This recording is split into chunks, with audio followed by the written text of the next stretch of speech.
Olá! No programa de hoje, vamos falar sobre a importância da inclusão das pessoas com deficiência no mercado de consumo e como as empresas podem transformar tanto as lojas físicas quanto as virtuais em ambientes acessíveis. Nossa convidada é a Carolina Ignarra, CEO e fundadora da Talento Incluir. Obrigado pela participação, Carol.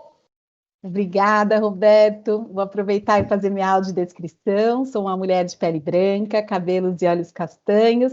Meu cabelo é ondulado na altura dos ombros. Estou usando um óculos de armação escura, uma camisa azul com um colete preto por cima. Estou na sala da minha casa, então atrás de mim tem umas prateleiras e uma parede cinza. Eu vou voltar a te chamar como eu sempre te chamei, tá? Vamos parar com esse Carolina e vamos ficar com o Carol. Combinado. Carol, me diga uma coisa, por que a população com deficiência muitas vezes não é vista como um potencial cliente? Bom, nós carregamos o rótulo do coitadinho, rótulo do incapaz. A gente percebe uma mudança nesse momento que a gente está vivendo, com muita tecnologia e com as informações voando, né, e chegando de uma forma mais rápida na consciência, principalmente das pessoas, mas ainda existe aquilo que foram as crenças que nos ensinaram e que são tão limitantes. Eu costumo dizer, Roberto, que quando nós que somos adultos e pessoas que tenham mais de 20 anos, quando eram crianças e elas viram uma pessoa com deficiência passar, provavelmente elas foram orientadas assim, não olha, não comenta. Isso então, mesmo. Deficiência é um tabu, né? A gente aprendeu a não falar sobre isso. Enquanto a gente tiver esses rótulos e não puder trazer mais e mais informação, e a gente com deficiência, eu acho super importante dizer que a gente com deficiência tem que se assumir com a nossa deficiência, parar de querer esconder deficiência, porque quando a gente esconde a nossa deficiência, a gente esconde uma parte importante da gente, que não é o nosso valor, de fato não é. Meu trabalho não deve me escolher por isso, meu marido não deve me escolher por isso, meus amigos não devem me escolher por isso, mas existe e não é um ponto que deve ser negligenciado na nossa relação, né? O mercado, de uma maneira geral, eu acho que tem mais inteligência do que simplesmente um rótulo antigo, né? Eles ainda acreditam que a pessoa com deficiência não precisa de roupa, não precisa comer, não precisa de escovar o dente, não precisa de sabonete, não precisa de carro, não precisa de nada. Nós somos assim uma plantinha no vaso que é só jogar uma aguinha em cima e está tudo bem? Ainda muitos empresários olham para a gente desse jeito. Acho que, na verdade, nem olham, não tem nem essa consciência de que estão tratando a gente como plantas, mas estão. E aí, quando a gente percebe só a questão numérica, já deveria dar um start nessa galera, né? A gente tem um número muito expressivo de pessoas com deficiência. É claro que a gente não tem um número preciso, o nosso último dado vamos dizer assim, de um censo de fato, né, foi de 2010, o que significa que talvez esteja muito desatualizado, e talvez também não tenha sido tão bem realizado. De toda forma, eu que trabalho com esse tema, eu percebo que quanto mais a gente mexe no formigueiro, mais formiguinha sai de lá.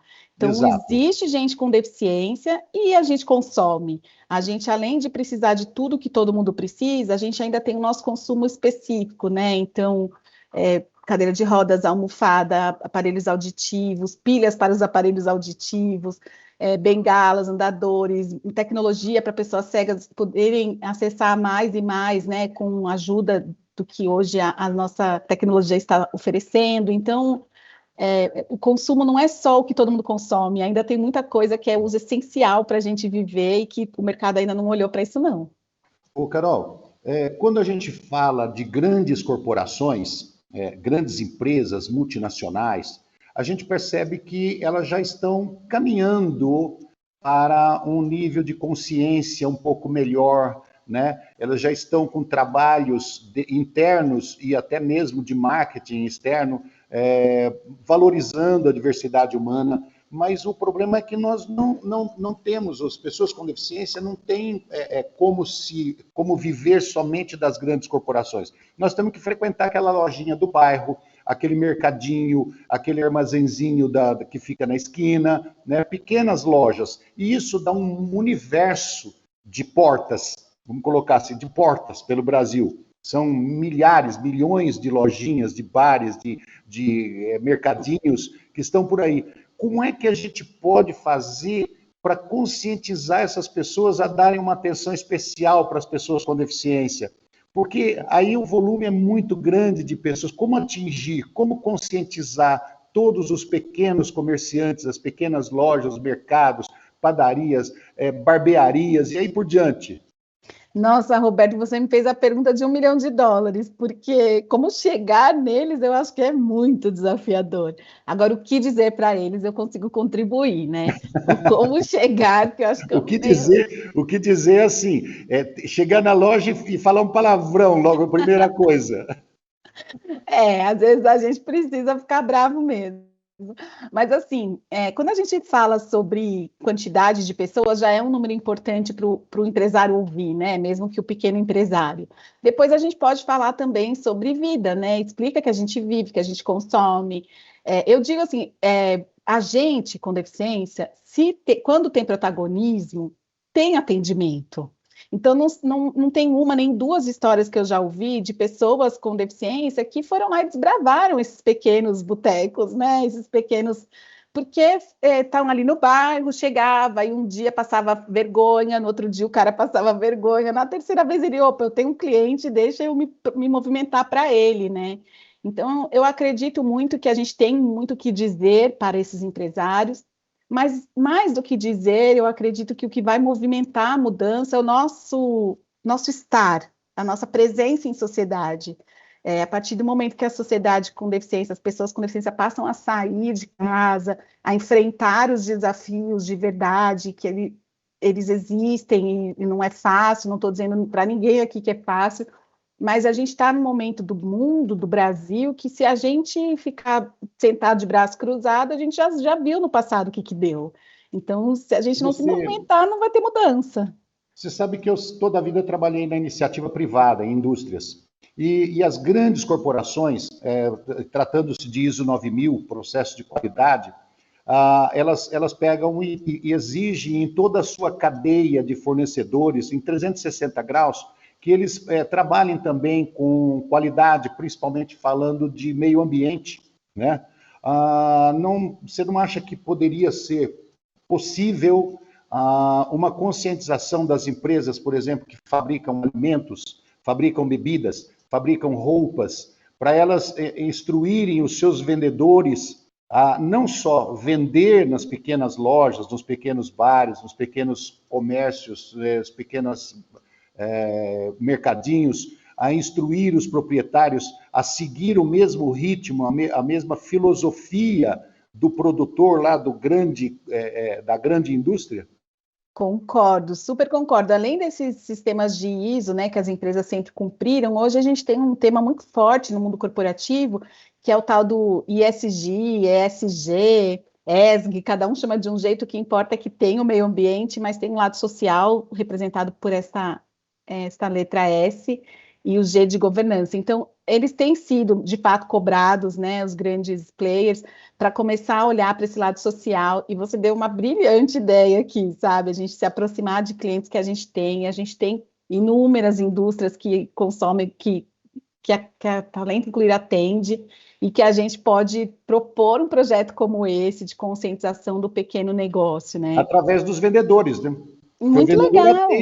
O vendedor atende aquele cara de duas portas, como atende o cara de uma portinha, de meia porta.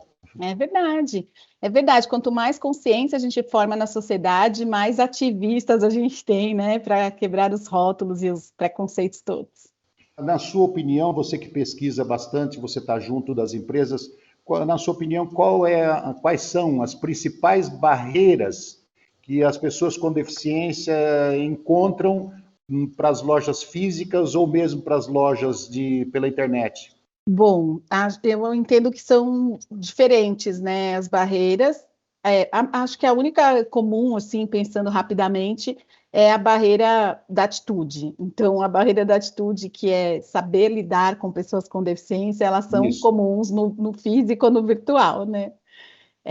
Fisicamente falando, não só a gente sempre lembra da pessoa cadeirante, né? Lembra de não ter acesso, mas não Isso. é só isso, né?